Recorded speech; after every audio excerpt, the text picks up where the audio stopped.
दोस्तों, इस दुनिया में माँ बाप का जो स्थान होता है बहुत उच्च स्थान होता है। यानी कि माँ बाप का स्थान इस ईश्वर से भी बड़ा माना जाता है। हमारे आपके सबसे पहले गुरु, पहले शिक्षक, पहली प्राथमिक पाठशाला यानी सब कुछ हमारे माँ, हमारे बाप होते हैं। कहा जाता है कि माँ कभी कुमाता नहीं बन सकती, बेटा भले ही नालायक निकल जाए, हमारा निकल जाए। लेकिन आज की कहानी जब आप सुनेंगे तो एक माँ ने अपने 3 बेटों को ऐसे दर्दनाक तरीके से हत्या कर देती है सिर्फ 6 महीने के प्यार को पाने के लिए। यानी कि 6 महीने का जो प्यार होता है अपने 3 बच्चों पर भारी पड़ जाता है और लगभग उसकी 12 साल पहले शादी होती है। अपने पति का प्यार, 3 बच्चों का प्यार के ऊपर उसका 6 महीने का प्यार भारी पड़ जाता है। और भारी पड़ने के बाद वो अपने 3 बच्चों की हत्या इससे सातिराना ढंग से करती है और फिर ऐसा प्लान बनाती है कि जिसको सुनने के बाद लोग आश्चर्यचकित हो जाते हैं और सबसे ज़्यादा फूट फूट करके वह महिला ही रोती है कि भगवान मेरे साथ ऐसा अन्याय कैसे हो गया, मेरे 3 बेटों को आपने मौत को कैसे गले लगवा दिया, क्यों ना मुझे ही अपने बेटों के स्थान पर मेरी ही मौत आ जाती। लोग जब सुनते हैं तो लोगों के आंखों से आंसू छलकने लगते हैं। लोग सोचने पर मजबूर हो जाते हैं कि एक माँ का दर्द कि उसके 3 बेटे एक ही दिन कैसे मर सकते हैं। लेकिन वह महिला ने जिस तरीके से सातिराना अपने 3 बेटों की हत्या की थी, जब इसका खुलासा होता है तो लोग सोचने पर मजबूर हो जाते हैं कि एक माँ अपने प्यार को पाने के लिए एक प्रेमी के कहने पर अपने 3 बच्चों को ऐसे दर्दनाक हत्या कर सकती है।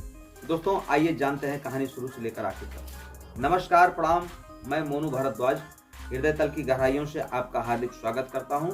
आज की जो सच्ची घटना लेकर आया हूं, यह घटना है तेलंगाना का एक जिला पड़ता है संगारेड्डी, और संगारेड्डी जो जिला है उसके अंतर्गत एक इलाका पड़ता है राजेंद्र नगर इलाका। बात कर रहा हूं 28 मार्च रात लगभग 10 बजे के आसपास का वक्त रहा होगा, जब एक व्यक्ति जिसका नाम चन्या होता है वह रोजी रोटी के सिलसिले से बाहर गया हुआ था। बाहर जाने के बाद वह जब रात को वापस लौटकर अपने घर आता है तो बाहर का जो गेट लगा हुआ था उसको खटखटाता है। अंदर से कोई आवाज नहीं आ रही थी, न तो कोई दरवाजा खुलता है। तब वह परेशान हो जाता है, आवाज लगाता है, जोर जोर से चीखता है, लेकिन उसका कोई रिस्पॉन्स उसको नहीं मिलता। अंततः फिर वह अपने आस पड़ोस के लोगों को इकट्ठा करता है और गेट को तोड़ देता है। तोड़ने के बाद जब वह अंदर जाकर देखता है तो अंदर का दृश्य देखने के बाद वह गिरता है, बेहोशी हालत में हो जाता है, क्योंकि अंदर उसके 3 बेटे पड़े हुए थे, उसकी बीवी पड़ी हुई थी। जब आनन फानन में उन 3 बेटों को, उसकी बीवी को लेकर के अस्पताल ले जाया जाता है तो वहां पर डॉक्टर साहब 3 बेटों को मृत घोषित कर देते हैं। और ये जो महिला होती है इसको ग्लूकोज और अन्य जो दवाएं होती हैं उसको लगाया जाता है। यानी कि उस रात से लेकर के अगली सुबह जा करके तब इस महिला को होश आता है। होश में आने के बाद जब इससे पूछा जाता है कि आखिर बात क्या थी, कैसे ये सब घटना हुई थी, क्या तुमने बनाया हुआ था, ऐसा तो नहीं कि कुछ खाने में जहर पड़ गया हो जिससे कि 3 बेटों की मौत हो गई हो। डॉक्टर साहब जब इसकी पुष्टि कर देते हैं कि इस हो सकता है कि खाने में कुछ जहर वगैरह मिला हुआ हो, तभी इसकी सूचना किसी ने चुपके से पुलिस को दे दी। पुलिस की टीम जब आती है तो देखती है कि 3 बच्चे मरे पड़े हैं, 3 को लेकर के पोस्टमार्टम के लिए भेज देती है और उस महिला से पूछताछ करती है। वह महिला कहती है कि सर मुझे कुछ नहीं पता, हम लोग सोए थे, आखिर हमारे बच्चों के साथ ऐसा क्या हुआ, ईश्वर ने इतना बड़ा अन्याय मेरे साथ कैसे कर दिया। यानी कि जितना तिरिया चरित्र उस महिला के अंतर्गत होता है सब वह आजमा लेती है। अब पुलिस की टीम को इंतजार था तो सिर्फ पोस्टमार्टम रिपोर्ट का। जब पोस्टमार्टम की रिपोर्ट आती है तो पुलिस की टीम भी सख्ते में आ जाती है, क्योंकि पोस्टमार्टम रिपोर्ट के अनुसार उन 3 बच्चों का सबसे पहले गले की जो हड्डी होती है वह टूट गई थी। यानी कि तकिए का सहारा नीचे दे करके तौलिया लगा करके 3 बच्चों की बारी बारी से गर्दन को तोड़ दिया गया था और मौके पर 3 बच्चों की मौत हो जाती है, जिसमें कि एक 12 साल, एक 10 साल, एक 8 साल का बच्चा होता है। अब पूरे तरीके से पुलिस की टीम परेशान हो जाती है, क्योंकि माँ के ऊपर उनके शंका नहीं जाती, क्योंकि कोई माँ अपने 3 बच्चों के साथ ऐसा घिनौना कार्य नहीं कर सकती। लेकिन फिर भी मजबूरन पुलिस को उस माँ को गिरफ्तार किया जाता है, जिसका नाम रचिता होता है। रचिता को जब पुलिस की टीम लेकर के जाती है, थाने में पूछताछ करती है, फिर उसको छोड़ देती है और फिर पुनः उसके कॉल डिटेल को निकालती है। कॉल डिटेल निकालने के बाद जब वह देखती है कि इसकी किससे बात होती है, किससे नहीं बात होती है, तब उसमें एक नंबर निकलता है, जो कि एक पेशे से टीचर होता है, अध्यापक होता है।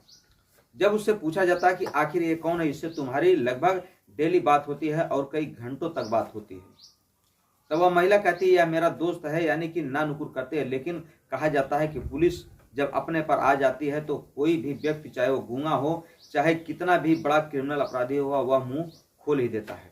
अंततः वह रचिता भी टूट जाती है और बताती है कि सर, मैंने ही अपने तीनों बच्चों की हत्या की है। जैसे इतनी बात उसका पति चैन्या सुनता है तो वह बिल्कुल बेबाक हो जाता है, पैरों तले जमीन खिसक जाती है, क्योंकि जिस बच्चों के लिए, जिस पत्नी के लिए वह दिन रात मेहनत करता था, मजदूरी करता था, उसकी पत्नी ने ही उसका घर उजाड़ दिया।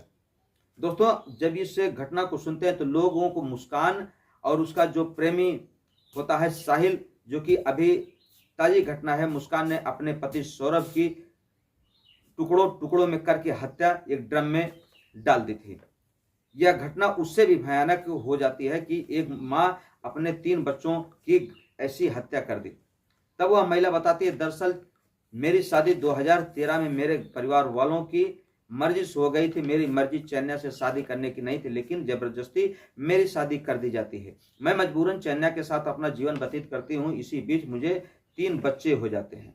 लेकिन 6 महीने पूर्व जब मैं अपने बच्चों के एक पेरेंट्स डे जो होता है, जिसमें कि पेरेंट्स को बुलाया जाता है स्कूल में उनका आचरण बताने के लिए, तब मैं जब अपने स्कूल में जाती हूँ अपने बच्चे के, तो वहाँ पर एक टीचर होता है जिससे मेरी आंखें लड़ जाती हैं। वह काफ़ी अच्छा, काफ़ी सुंदर होता है। वह मुझसे नंबर ले लेता है, मैं भी उसका नंबर ले लेती हूँ और आए दिन हम लोगों की प्रेम कहानी शुरू हो जाती है।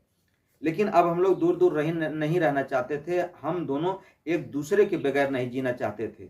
अंततः एक दिन जो टीचर होता है वह कहता है कि तुम तो अपने पति को तलाक दे करके मेरे पास आ सकती हो, लेकिन तुम्हारे जो बच्चे हैं वह हमारे जिंदगी में आड़े आ रहे हैं। अब जो टीचर होता है वह कहता है कि आखिर करें तो करें क्या। तब यह जो महिला होती है वह कहती है कि आपको घबराने की जरूरत नहीं, मैं एक ऐसा प्लान बताती हूँ कि उस प्लान से हमारे बीच का जो रास्ता है, जो रोड़ा है, वह निकल जाएगा।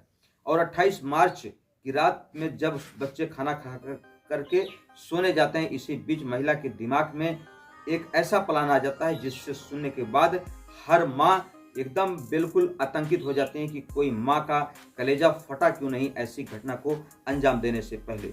उसने अपने तीनों बच्चों को बारी बारी से तकिया का सहारा नीचे दे करके तौलिया रख करके तीनों का गर्दन बारी बारी से मोड़ देती है। मोड़ने के बाद जब तीनों मर जाते हैं तब अपना भी वहीं पर गिरकर बेसुध होने का नाटक कर लेती है। और यह भी बताती है कि जब उसका पति उसको बुला रहा था तब मैं सारी बातें सुनती हूँ, लेकिन मैं बेहोश होने का एक नाटक करती हूँ। दोस्तों, हमारे समाज के लोग आखिर किस दिशा में जा रहे हैं? ऐसी घटना आए दिन हो रही है, रुकने का नाम ले रही हैं। इसका कहीं ना कहीं जो हमारे देश का संविधान थोड़ा सा लचीलापन दिखा रहा है, इसमें बहुत बड़ी भागीदारी निभा रहा है। जैसे कि अलग कंट्रियों में आप देखते होंगे, कोई व्यक्ति अगर ऐसी घटना करता है तो उसको बहुत जल्दी सजा दे दी जाती है, उसको सजाए मौत दे दी जाती है, जिससे कि लोग डर जाते हैं और उसी परिणाम स्वरूप लोग वहां पर क्राइम करने से डरते हैं। लेकिन इस महिला ने अपने प्रेमी को पाने के लिए अपने जो तन से अपने तीनों बच्चों को जन्म देती है, उन तीनों बच्चों को मौत के घाट उतार देती है। एक ऐसी कलयुगी माँ जिसका कलेजा फटा नहीं अपने तीनों बच्चों को मारते वक्त, जिसको वह अपने दूध से सींच करके एक मालिक की तरह उन तीनों को पाला पोसा था, बड़ा किया था। हालांकि पुलिस ने उस आरोपी माँ को, रचिता को और उसके प्रेमी टीचर को गिरफ्तार करके जेल भेज देती है। लेकिन आप इस माँ के बारे में क्या कहना चाहेंगे? कमेंट बॉक्स में अपनी राय अवश्य भेजें। दोस्तों, हमारी कहानी कहने का उद्देश्य किसी के दिल को ठेस पहुंचाना नहीं, बल्कि आपको सतर्क करना, आपको जागृत करना। मिलते हैं हमारे अगले वीडियो में, तब तक के लिए आप अपना ख्याल रखें। जय हिंद, जय भारत, हर हर महादेव।